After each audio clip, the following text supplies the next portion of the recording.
இது மோஸ்ட்லி நம்ம எல்லாரோட வீட்லயுமே நடந்திருக்கும். எங்க அம்மா கிட்ட போயிட்டு, "அம்மா எனக்கு வந்து தலை வலிக்குதும்மா" அப்படின்னா, "ஃபோன் பார்க்காம இரு சரியாயிடும்." கழுத்து வலிக்குதும்மான்னா, "ஃபோன் பார்க்காம இரு சரியாயிடும்." முதுகு வலிக்குதும்மா, "ஃபோன் பார்க்காம இரு சரியாயிடும்." மயக்கம் வர மாரி இருக்குமா, "ஃபோன் பார்க்காம இரு சரியாயிடும்." அப்படின்னு இந்த "ஃபோன் பார்க்காம இரு சரியாயிடும்" அப்படிங்கிறது வந்து ஒரு டிஃபால்ட்டான ஒரு சென்டென்ஸ் ஆகி ரொம்ப நாள் ஆச்சு.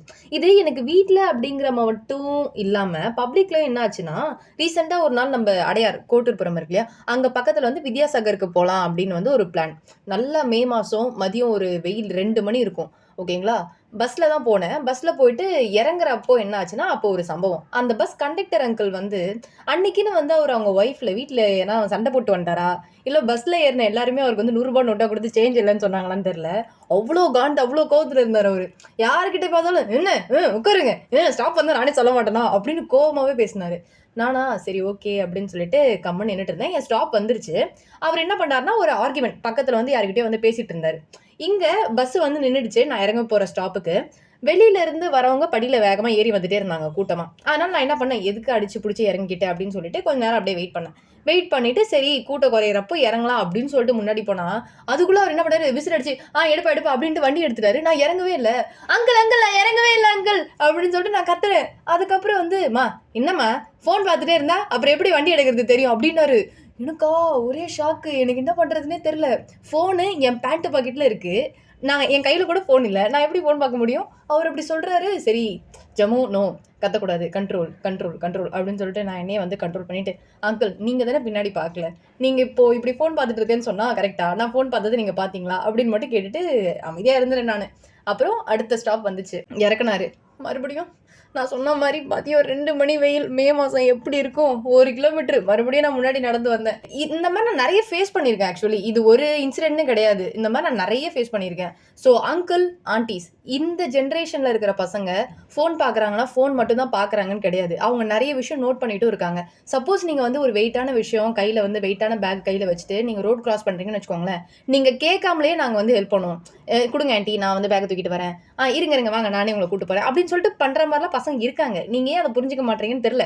நீங்க உங்களோட மைண்ட்ல எப்படி இருக்குன்னா, நாங்க ஃபோன் பார்த்தா அப்படியே முன்னாடி லாரி வந்தாலும் அப்படியே அது மேலயே போய் ஏறிடுவோம் அப்படின்னு நெனைக்கிறீங்க. நாங்க அப்படி கிடையாது.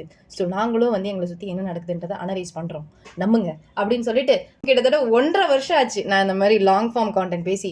ஏன்னா, எனக்கு அதுக்கான டைம் வரலையோ அப்படிங்கிறத விட, நான் அதுக்கான ஸ்டெப் வந்து ஸ்ட்ராங்கா எடுக்கல. அதுதான் வந்து ரீசன். இந்த டைம்ல நான் வந்து இத ஸ்டார்ட் பண்றதுக்கான ரீசன் எதனா இருக்கா அப்படின்னா, இருக்கு. கொஞ்ச நாளுக்கு முன்னாடி, கிட்டத்தட்ட ஒரு 2 மாசத்துக்கு முன்னாடி ஒரு இன்சிடென்ட் நடந்துச்சு. ஏன்னா, அது என்ன கொஞ்சம் டிஸ்டர்ப் பண்ணுச்சு. ஸோ, அத ஷேர் பண்ணணும் அப்படின்றதுக்காக தான் நான் மறுபடியும் இந்த பாட்காஸ்ட் வந்து ஷேர் பண்ணியிருக்கேன். இது நடந்தது நம்ம வடபழனில, சிம்ஸ் ஹாஸ்பிட்டல் பக்கத்துல. அதாவது நம்ம இந்த 100 அடி ரோடு இருக்கும்ல, இந்த 2த்துக்கும் கேப்ல தான் இந்த இன்சிடென்ட் வந்து நடந்துச்சு. நைட்டு ஒரு 7 மணி இருக்கும். எங்க அம்மாகிட்ட நான் கால் பேசிட்டே ஆஃபீஸ் முடிச்சுட்டு நடந்து வந்துட்டே இருக்கேன். எனக்கு முன்னாடி ஒரு 10 அடி, 20 அடிக்கு முன்னாடி ஒரு தாத்தா. அவருக்கு வந்து ஒரு 60 ஏஜ் இருக்கும் அப்படின்னு வச்சுக்கோங்களேன். அவர் வந்து முன்னாடி நடந்து போயிட்டே இருந்தாரு.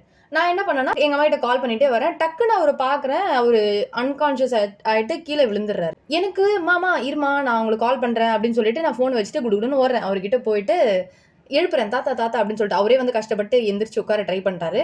அவர் அப்படியே பக்கத்துல அந்த பிளாட்ஃபார்ம் இருக்கும் இல்லையா? அங்க வந்து உட்கார வச்சுட்டு என் பேக்ல இருந்து தண்ணி எடுத்து அவருக்கு குடுத்தேன். குடுத்துட்டு பார்க்குறேன். எனக்கு அப்போ வந்து ஒரு வியர்டா ஒரு பதட்டமா வந்து எனக்கு இருந்துச்சு. ஏன்னு சொல்றேன். அத அப்புறம் சொல்றேன் இருங்க. அவர்கிட்ட கால் வந்துச்சு அப்போ. அவர் அந்த ஃபோன என்கிட்ட குடுத்துட்டு பேச சொன்னாரு. நம்பர் எதுவும் சேவ் பண்ணலையே! யாரா இருக்கும் அப்படின்னு சொல்லிட்டு நான் அட்டெண்ட் பண்ணி பேசுறேன். இந்த மாரி தாத்தா வந்து கீழ விழுந்துட்டாங்க. ஸோ நீங்க வந்து ரிலேட்டிவ்ங்களா? ரிலேட்டிவ்னா வந்து கூப்ட்டுக்கிறீங்களா? அப்படின்னு சொல்லிட்டு நான் கேட்டேன். அவங்களா, "இல்லம்மா எனக்கு யாரும் அப்படி தெரியாதே" அப்படின்ட்டு டப்புன்னு கால் வச்சுட்டாங்க. கால் வச்சுட்டாங்களா? இல்ல கால் கட் ஆயிருச்சான்னு தெரியல. நான் அதுக்கப்புறம் அந்த ஃபோன மறுபடியும் அந்த தாத்தா கிட்ட குடுக்க போறேன். அப்போ நான் இப்ப சொல்றேன். ஏன் தெரியுமா எனக்கு பதட்டமா இருந்துச்சு? இதுவரைக்கும் நான் வந்து கோ த்ரூ பண்ண வரைக்கும், நம்ம சும்மா தடுக்கி விழுற மாரி போனா கூட என்ன ஆகும்? யாருன்னா வந்து பக்கத்துல இருந்து, "ஏய் பாத்து போம்மா" அப்படின்னு சொல்லுவாங்கல்ல. இல்ல நம்ம யாருன்னா கீழ விழுறாங்க அப்படின்னா, ஃபர்ஸ்ட்டு விஷயம் அங்க ஒரு கூட்டம் ஃபார்ம் ஆகும். ஆனா இங்க ஒருத்தர் மயக்கம் போட்டு கீழ விழுறாரு. நைட்டு 7 மணி. நடந்தது வந்து ஒரு பஸ் ஸ்டாப் பக்கத்துல. சின்ன பசங்கள்ல இருந்து பெரியவங்க வரைக்கும் எல்லாருமே இருக்காங்க. அந்த தாத்தாவ சுத்தி ஒருத்தர் கூட வரல. நான் மட்டும் தான் அங்க இருக்கேன். எனக்கு எப்படி இருக்கும்?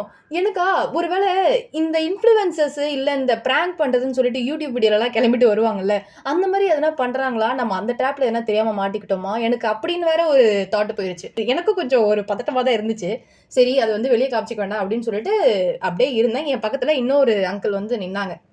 அந்த தாத்தாக்கு மறுபடியும் கால் வந்துச்சு. நான் என்ன பண்ணேன், அந்த செகண்ட் கால் வந்ததும், "இந்தாங்க அங்கிள்" அப்படின்னு அந்த ஃபோனை வாங்கி அந்த அங்கிள் கிட்ட குடுத்துட்டு, "தாத்தா உடம்பு பார்த்துக்கோங்க" அப்படின்னு சொல்லிட்டு அங்கருந்து கிளம்பி வந்துட்டேன். இப்ப நான் பிஜிக்கு வந்ததுக்கு அப்புறம் என்ன ஆச்சுன்னா, அங்க வந்து நான் யோசிக்கிறேன். எனக்கு என்ன நடந்துச்சு? என்ன சுத்தி என்ன இருக்கு? அப்படின்னு சொல்லிட்டு நான் பொறுமையா ரெகக்னைஸ் பண்றப்போ, அங்க சுத்தி பார்த்தவங்கள நான் வந்து தப்புன்னு சொல்லல. ஏன்னா, எல்லாருக்குமே வந்து செல்ஃப் சேஃப்டி அப்படின்றது முக்கியம். நமக்கு இப்போ டெய்லி நியூஸ தொறந்தா 1000 விஷயம் வருது. என்னென்னமோ வருது. சும்மா ஒரு பையன் வந்து அட்ரஸோட வருவான். அவன வந்து அந்த அட்ரஸ்ல கூட்டிட்டு போய் விட்டா பார்த்தா அந்த பொண்ண கடத்திட்டாங்க. இப்படிலாம் நெறைய நியூஸ் வருது இல்லையா? ஸோ அத பார்த்துட்டு நெறைய பேர் வந்து பயப்படுவாங்க. அத நான் தப்புன்னு சொல்லல. பட் கொஞ்சம் யோசிச்சு பாருங்களேன். நம்ம வீட்ல யாருனா ஒருத்தருக்கு நடக்குது. நம்ம வீட்ல நடக்கிறவங்களுக்கு இந்த மாரி மத்தவங்க சுத்தி பார்த்துட்டு இருந்தா, அது நமக்கு எந்த அளவுக்கு ஹர்ட் ஆகும். இப்போ இந்த மாரி பேசிக்கா பீப்பிள் வந்து ஒருத்தருக்கு ஹெல்ப் பண்றதுக்கு, இல்ல ஒரு ஆக்சிடென்ட் நடந்தா, அவங்களுக்கு போய் நம்ம ஹெல்ப் பண்றதுக்கு யோசிக்கிறதுக்கான முக்கியமான ரீசன், அதால நமக்கு ஃபியூச்சர்ல எதனா பிரச்சனை வந்துருமோ அப்படின்றதுனால தான்.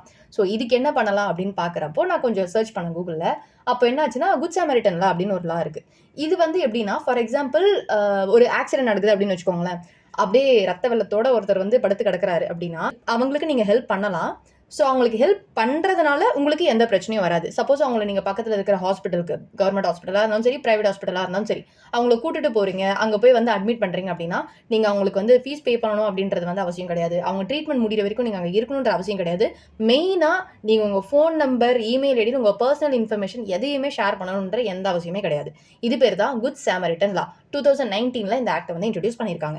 ஸோ இனிமே நீங்க யாருனா காப்பாத்தணும் அப்படின்னு நினைச்சீங்கன்னா, தாராளமா போய் காப்பாத்துங்க. ஏன்னா, ஒரு பேசிக்கா யோசிச்சு பாருங்களேன். ஒரு ஹியூமன் பீயிங் அப்டின்னா, அவங்களுக்கு வந்து நெறைய குவாலிட்டி இருக்கு. அதுல ஒரு முக்கியமான குவாலிட்டி, கண்டிப்பா இருக்க வேண்டிய குவாலிட்டி அப்டின்னு நான் சொல்றது என்னன்னா, ஒரு ஹியூமனா நடந்துக்கிறது. ஸோ அது ரொம்ப முக்கியம் இல்லையா? நம்ம எல்லாருமே இப்போ ஒரு 15 ஏஜ்ல இருக்கோம்னா, நமக்கு 30 ஆகும், 35 ஆகும், 40 ஆகும், 50 ஆகும், 60 ஆகும். அப்போ நம்ம எல்லாருக்குமே இந்த மாரி நடக்க வாய்ப்பு இருக்கு. ஸோ நம்ம யாருக்கும் போய் தேடி போய் ஹெல்ப் பண்ணணும்னு தேவையில்ல. நீங்க போய் நான் போய் ஆசிரமத்துக்கு போய் ஹெல்ப் பண்றேன். நான் வந்து ஒரு ஆர்ஃபனேஜ்க்கு போய் ஹெல்ப் பண்றேன் அப்டின்றத விட, நமக்கு கண்ணுக்கு சுத்தி என்ன நடக்குது, அவங்களுக்கு வந்து ஹெல்ப் பண்ணாலே அது ஒரு பெரிய சர்விஸ் அப்படின்னு நான் நம்புறேன். இன்னொரு விஷயம் நான் இத வந்து ஷேர் பண்றதுக்கு வந்து நான் என்ன செல்ஃப் ப்ரமோட் பண்ணிக்கிறேன். நான் எவ்ளோ நல்லவ பாத்தியா? அப்படின்னு வந்து நான் சொல்றேன் அப்படின்லாம் கிடையாது. எனக்கு வந்து இந்த விஷயம் பெர்சனலா ரொம்ப டிஸ்டர்ப் பண்ணுச்சு. எனக்கு இத ஷேர் பண்ணணும் அப்படின்னு தோணுச்சு. நான் அத வந்து கூகுள் பண்றப்போ இந்த மாரி ஒரு லா இருக்கிறது எனக்கு தெரிய வந்தது. ஸோ மறக்காம நீங்களும் உங்க கூட இருக்கிறவங்களுக்கு இத பத்தி சொல்லுங்க. யாருக்குன்னா வந்து ஹெல்ப் தேவைப்பட்டா அவங்களுக்கு போய் பண்ணுங்க.